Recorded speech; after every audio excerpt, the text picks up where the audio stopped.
네, 브리핑 듣고 왔습니다. 금요일 이번 한 주를 마무리하는 이 분위기가 낙폭을 좀 줄여가면서 그래도 2,400선은 지켜낼 것 같고요. 코스닥의 경우에는 다시 낙폭을 빠르게 줄이다가 2시부터 좀 꺾였거든요. 788선에서 움직임 보여주고 있습니다. 거래 대금이 확실히 메말랐습니다. 지금 6조가 채 안 되는 자금이 코스닥 시장에 있고요. 거래소에서는 5조 정도 살짝 넘어가네요. 이 시간대 매번 체크해드리는 이 거래 대금은 월요일 26조, 양시장 합쳐서의 강세 움직임 이후에 계속해서 줄어드는 모습을 보여주고 있습니다. 두 프로는 어떻게 보고 있을까요? 우원명 한국의결권대행 부대표, 임순재 루크투자연구소 대표입니다. 두 분 안녕하세요. 이번 주 유독 한 주가 왜 이렇게 길었나 모르겠어요. 빨리 갔다고 느끼시는 분들도 계실 거고 심상치 않은 한 주였습니다. 일단 코스피가 장중에 다시 한번 2,400선을 좀 깼고요. 코스닥은 결국 800선 밑에서 이번 한 주를 마무리할 것 같습니다. 돌아서 다시 시장의 변수는 결국 금리였나라는 것을 간밤에 미국장에서 우리장에서 확인하게 됩니다. 이제 추가 인상 가능성 다시 또 열어둬야 하는 것인지 시장이 가장 두려워하는 것, 우원명 대표님 어느 부분에 포커스를 맞춰야 될까요?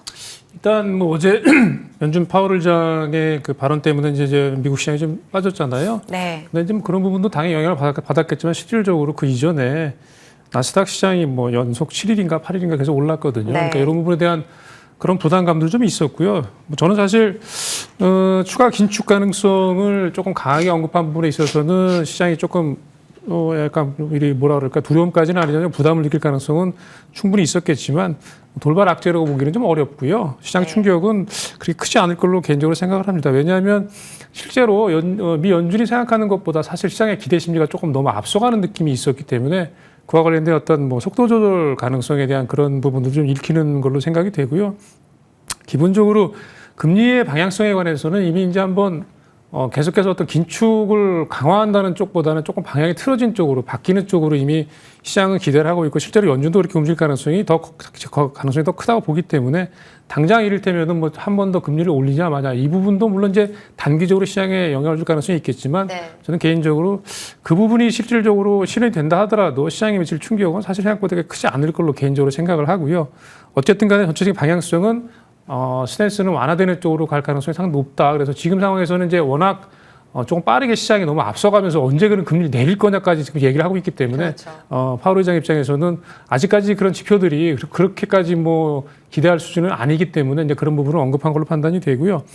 어쨌든 관련해서 시장이 오늘 뭐 조금 조정을 받는 부분들 같은 경우는 뭐 어제 미국 시장의 영향도 있겠지만 저는 개인적으로 이제 그 부분보다도 지난 월요일 날 그 공매도 이슈 관련된 부분들 때문에 이제 월화 주가가 굉장히 급등락을 보였잖아요. 네. 역시 이제 수급적인 이슈는 이제 수급으로 마무리되는 것 같아요. 그래서 실질적으로 전체적인 시장의 어떤 기업 가치가 변화된다고 할지 아니면 어떤 다른 특별한 내용이 있어서가 아니고 정말 그야말로 수급적인 이슈였기 때문에 수급적인 이런 부분으로 되돌린 현상으로 지금 가는 중이다라고 개인적으로 판단합니다. 그래서 그 부분 같은 경우는 너무 그 공매도 이슈 관련된 부분이 이제 과하게 반응을 하다 보니 단기적으로 이 부분의 어떤 되돌림 현상이라고 판단이 되고요.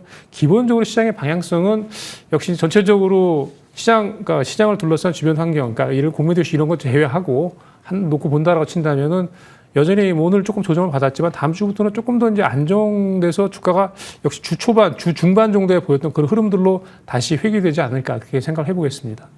월요일에 너무 화끈하게 움직이다 보니까 주 후반의 분위기가 너무 암울하게 더 상대적으로 느껴지게 되는데 조금 차분히 보자. 이제 정상화되는 과정 안에서 수급 교란 이후에 실적으로 포커스 맞춰가는 이런 수급의 움직임도 눈에 띄었다라는 이야기를 해주셨습니다. 그 수급 교란이요. 임순재 대표님 공매도 금지로 올려놓았던 월요일의 그 강한 상승분을 결국 금요일 이렇게 놓고 보니 결과론적으로는 다 되돌려놨어요. 794선이 월요일 시가였는데 오늘 780선의 움직임 보여주고 있고 코스피는 월요일 시가가 2399선이었는데 지금 2400선 정도니까 거의 제자리죠. 완만한 속도의 반등이 계속 이어질 수 있을지 증권가에서는 쇼커버링 효과는 일단락됐다고 보는 시각이 많잖아요. 이 수급에 대한 질적인 변화는 지금 금요일 결과론적으로 봤을 때 다 소화를 한 건가요? 일단 뭐 숏 커버링 관련돼서는 아직은 뭐 일부분 물량밖에 안 나왔다라고 보시는 게 맞지 않을까 싶습니다. 뭐 물론 이제 현재 전체 청산 물량이 한 2천만 주 정도 나왔기 때문에 네. 뭐 어느 정도 맞는 거 아니냐라고는 하지만 전체 물량 중에 5%에 불과합니다. 그러니까 아직도 95%가 뭐 현재 공매도로 계속 유지가 되고 있다라고 보시면 될 것 같고요. 뭐 지금 상황에서 주가 자체는 뭐 이번 주 내내 뭐 출렁거림이 있었는데 이런 정책적인 그런 문제 때문에 이런 출렁거림은 좀 더 이어질 가능성은 있다라고 보여집니다. 향후에 이제 외국인 입장에서 보면 숏 포지셔닝을 아마 천천히 계속 좀 감소할 가능성은 좀 있기는 합니다. 그러면 수급 측면적에서는 분명히 긍정적인 영향을 미칠 수는 있겠지만 네. 그래도 여전히 이런 이제 업황에 대한 그런 이제 불안감이 계속 이제 그러니까 이런 공매도 숏 퀴즈가 아닌 그냥 순수하게 업황에 대한 그런 이제 매도세가 나올 가능성이 여전히 남아 있다라고 보여집니다. 특히 뭐 2차 전지 같은 경우 뭐 계속 뭐 지금 공매도의 가장 이제 중심에 서 있는데 일단 업황에 관련된 부분이 계속 주가를 억누르고 있다라고 보시면 될 것 같고요. 이와 더불어 이제 외국인 투자자 입장에서 보면 롱숏 펀드들을 많이 하고 있는데 이런 롱숏 펀드 같은 경우는 복잡한 이제 또 단순한 롱숏 펀드도 있지만 여러 가지 복합적으로 운영이 되고 있는 그런 롱숏 펀드들이 많이 있습니다. 그렇다라고 하게 되면 이 롱숏 펀드들의 이제 그러니까 이 점진적으로 이제 청산이 되면서 네. 관련된 이제 쇼커버링도 같이 좀 일어나지 않을까라는 생각을 해보고 있습니다. 다만 이제 중장기적으로 본다라고 하게 되면 이번에 공매도 금지 조치 자체가 외국인의 이제 한국에 대한 신뢰성을 많이 떨어뜨렸다라는 점은 뭐 확실한 걸로 보여지고요.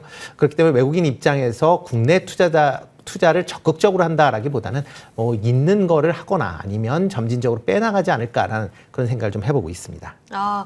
어렵네요. 효과가 아직 남아있을 수는 있습니다. 다만 긴 측면에서의 흐름은 계속 시장 시그널을 보면서 체크해 나가는 또 방법밖에 없기 때문에 그런 흐름들도 매번 이 시간 짚어드릴 텐데요. 그러면 다음 주 다시 원점으로 온 지금 시장에서 지수의 향방은 어떤 것을 보고 따라가야 하는지 다음 주의 변수들 일정 앞두고 있는데 어떤 걸 가장 중요하게 보세요? 보면 이제 내일 광군제 있죠.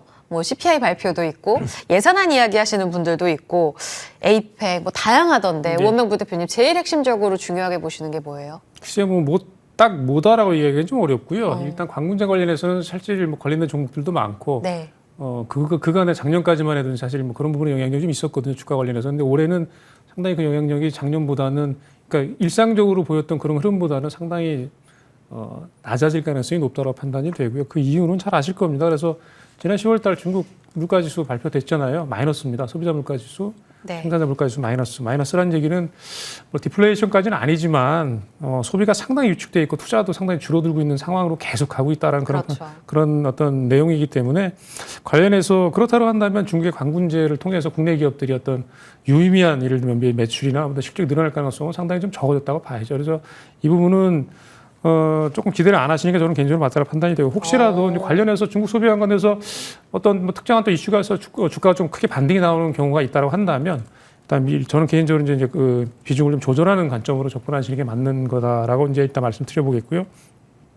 최근 들어서 보시면 이제 중국 소비주와 과거에 우리가 이제 중국 소비주라고 흔히 이야기했던 종목들 같은 경우는 어떤 부분을 좀 많이 보셔야 되냐면 뭐 당연한 이야기지만 중국 관련된 그 인발부된 그 매출 비중이 큰 경우일수록 상당히 실적이 더 안 좋습니다. 잘 아시는 것처럼. 그렇기 때문에 관련해서 그런 회사들이 중국 이외의 다른 지역, 미국이나 동남아시아 쪽으로 진출해서 어떻게 유의미한 변화를 이끌어내는지 이 부분이 가장 중요한 포커싱의 어떤 관점인 것 같으니까 이 부분을 기업 내용을 보실 때 꼭 체크하시는 게 중요하다고 판단이 되고요. CPI 같은 경우는 미국 CPI 영향력 같은 경우는 뭐 물론 경우에 따라서 어떤 레인지를 크게 변동성을 촉발할 정도로 굉장히 크게 움직인다고 한다면 시장에 영향을 주겠지만 그럴 가능성은 크지 않은 걸로 판단이 되고요. 전체적으로 본다라고 친다면 과거의 어떤 CPI 영향력만큼 계속 시간이 지나면서 시장에 미치는 영향력은 계속 줄어들 가능성이 높겠다라고 판단을 해보겠습니다.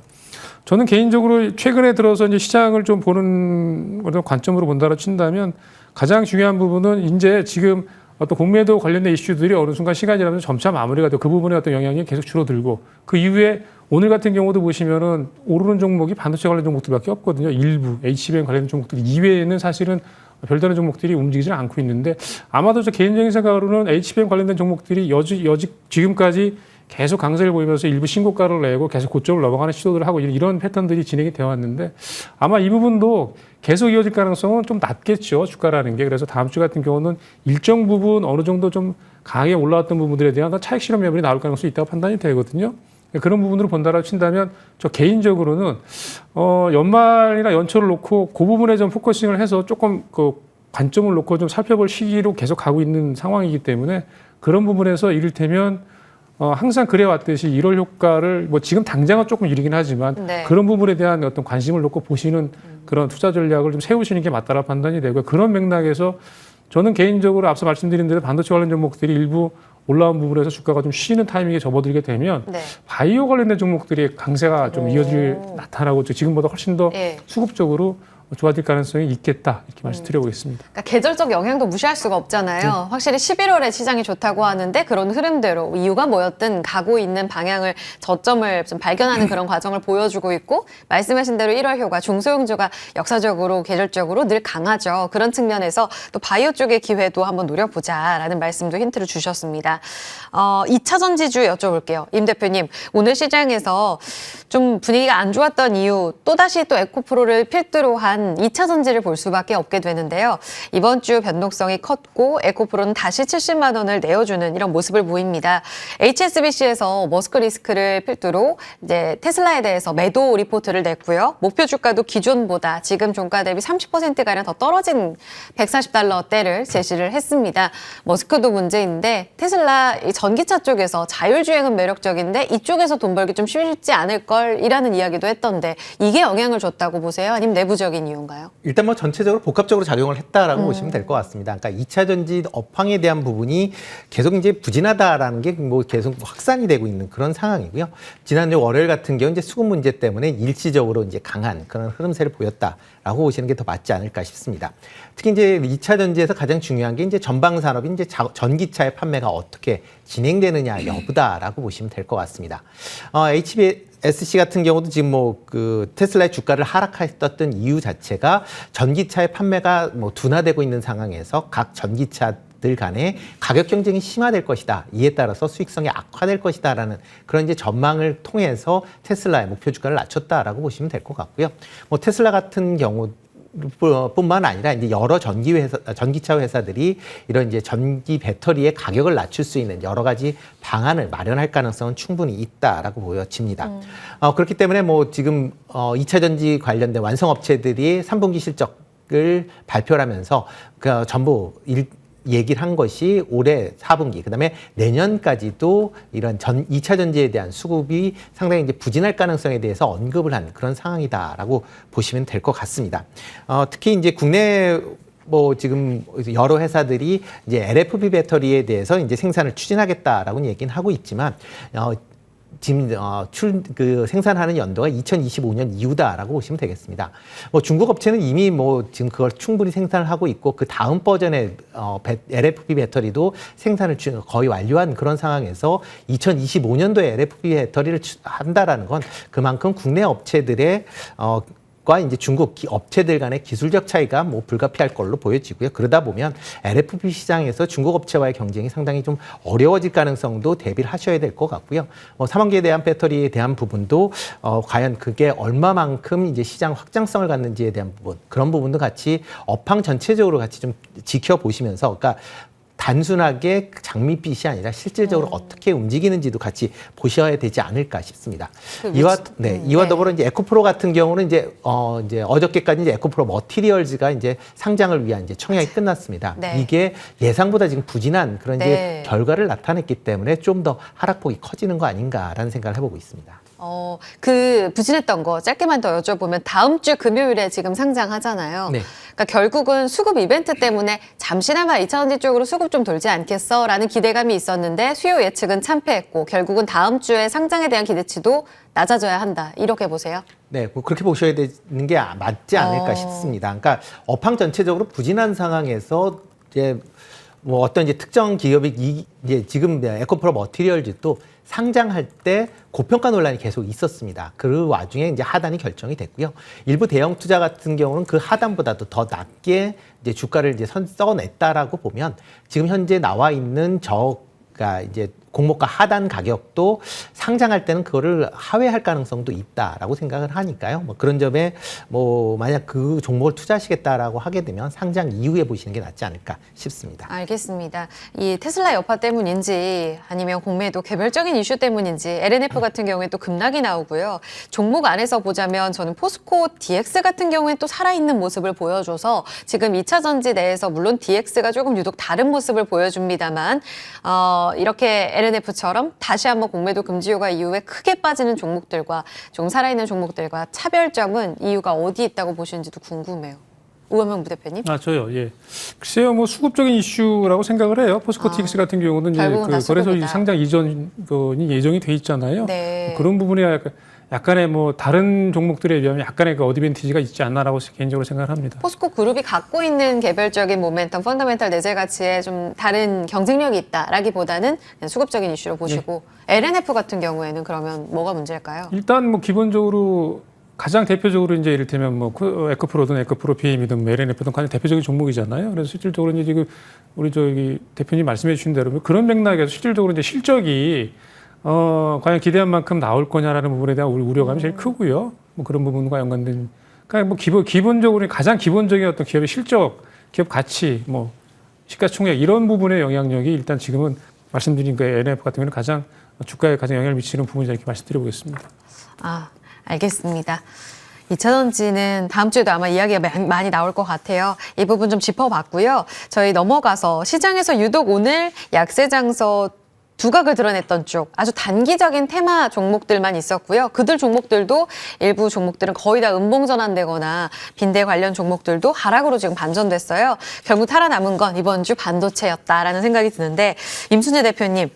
하나 마이크론의 강세 움직임. 지금 시간 지나면서 하나 반도체, 한미 반도체, 이수페타시스 관련한 종목들이 다 모두 좋습니다. 이번 주에 엔비디아의 GH200 발표와 함께 더 힘을 받는 건지 사실 엔비디아가 늘 우리 국내 반도체 종목들보다 선행했던 게 사실인데 우리가 더 치고 올라가면서 신고가를 뚫는 종목들이 속속 들어오고 있거든요. 지금 하나 마이크론의 움직임 여기서 더 올라타도 되는 것인지 아니면 오늘 유독 강한 시세를 더 보여주는 PSK홀딩스가 새로운 대장으로 등장한 것인지도 궁금합니다. 일단 뭐 대장으로 본다라고 하게 되면 한미반도체가 뭐 여전히 대장이다라고 보시면 될 것 같고요. 여기에 이제 편성하지 못하신 분들의 후속 그러니까 하게 되면 이제 하나 마이크론을 좀 선택인가 보시는 게 어떨까라는 생각을 좀 해보고 있습니다. 지금 오늘 같은 경우도 뭐 SK 하이닉스가 이제 10조 단위의 이제 내년에 대규모 투자를 하겠다라는 그런 이제 얘기가 나오면서 HBM3 그다음에 DDR5 관련된 종목들이 강한 그런 흐름세가 이어지고 있다라고 보시면 될 것 같습니다. 이런 종목은 아마 올 이제 반도체 경기가 이제 상당히 이제 둔화되고 재고가 늘어났음에도 불구하고 이에 따라서 이제 각 반도체 기업들이 투자를 많이 줄였습니다. 그럼에도 불구하고 HBM3나 DDR5 쪽은 계속 투자를 확대하고 있다라고 보시면 될 것 같고요. 아마 내년에는 그 투자가 더 확대될 걸로 그렇게 예상이 되고 있습니다. 그렇다라고 하게 되면 이런 이제 제품들을 생산하기 위한 장비 관련된 업체들의 수혜가 받는 거는 당연한 그런 이제 조치 아닌가라는 생각을 해보고 있고요. 올해 같은 경우는 이제 전반적으로 이제 후공정 관련된 업체들의 이제 관심 사항을 좀 많이 받았습니다. 그렇지만 뭐 다 내년 정도 되면 후공정뿐만 아니라 이런 이제 D램의 생산량이 다시 정상화된다라고 하게 되면 전공정 업체들도 같이 좀 관심을 좀 보셔야 되지 않을까라는 좀 생각을 해보고 있습니다. 반도체 안에서의 그러면 탑픽은 어느 종목으로 보세요? 뭐 개인적으로 생각하기에는 하나 마이크론이 이제 가장 탑픽이다라고 생각이 되고 있고요. 그 외에 이오테크닉스나 아니면 뭐 심텍 같은 경우도 같이 좀 관심 있게 보시면 어떨까 싶습니다. 알겠습니다. 한미 반도체는 과연 어디까지 갈까요? 라는 채팅창에 질문도 있네요. 창단 열어두고 이제 엔비디아와 함께 봐야 될 것 같은데 반면에 오늘 분위기가 정반대였던 반도체 종목이 있습니다. 그 AI 데이터 센터 쪽으로 납품하는 SSD 컨트롤러 키워드 다들 아실 파두인데요. IPO 대어로 꼽히면서 상장 당시에 1.5조 정도의 기업 가치를 받았는데 오늘 급락으로 상장 이래 최저가를 다시 경신하는 이런 움직임을 보이고 있습니다. 문제는 실적이었습니다. 매출이 4억이 안 됐어요. 영업 손실이 100억이 넘었습니다.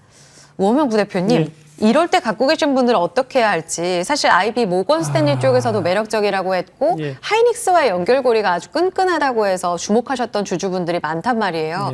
예. 1분기부터 거래가 안 됐다고 하던데 이것 때문에 이렇게 안 좋았던 건가요? 당연히 그렇다고 봐야죠. 물론 이제 보혜수 물량 8월 7일 날 상장했으니까 3개월 물량이 제일 많으니까 3개월 물량도 나왔겠지만 주가가 좋았으면 3개월 때라도 뭐 팔지 않겠죠. 근데 같이 물량이 쏟아진 걸로 판단이 되고요. 이유는 지금 말씀해 주신 대로 실적이죠. 2분기에도 보시면은 매출 5,900만 원, 영업 손실 152억이었거든요. 네. 그러니까 2분기, 3분기 이 얘기는 뭐냐면 고객사하고 관련성 말씀하셨는데 이 부분에 관련돼서 뭐 정확히 지금 드러난 부분은 없지만 이 두 분기 동안에 거의 매출이 빵이라는 얘기, 거의 제로라는 얘기거든요. 국내 매출 제로라고 지금 제가 봤는데요. 네. 그렇다고 한다면 거래를 하고 있다면 매출이 0일 리가 없잖아요. 뭐 그렇게 좀 보시는 게 맞다라 판단이 되고 그래서 사실 저는 개인적으로 보혜수 관련된 부분들은 단기적인 수급이시기 때문에 네. 기업 내용이 나쁘지 않다면 다시 회복을 합니다. 그런데 그렇죠. 이제 말씀드린 대로 혹시라도 이제 혹여라도 우려 섞인 어떤 그런 걱정되는 부분들이 실제로 그렇게 현실화된 상태라고 한다면 지금 시가총액이 많이 빠졌음에도 어제 하한가 맞고 오늘 뭐 20% 빠지는데요. 오늘 지금도 시가총액 8,900억입니다. 그래서 그 부분은 조금 냉정하게 조금 판단을 해보시는 게 좀 맞지 않나 이렇게 말씀드려보겠습니다. 좀 보수적인 관점 필요하다는 말씀이신 건가요? 뭐 그렇죠. 냉정하게 좀 판단을 하시라고 말씀드리겠습니다. 알겠습니다. 진짜 쉽지가 않을 것 같아요. 갑작스럽게 물론 기업이 갖고 있는 늘 존재하는 리스크이긴 합니다만 실적이 보여준 측면에서 수급보다도 내재 가치 측면에서의 신중한 코멘트 나온 만큼 참고해 보시고요. 두 프로의 이야기는 여기서 마무리 짓겠습니다. 오원명 부대표, 임순재 대표 두 분이었습니다. 고맙습니다.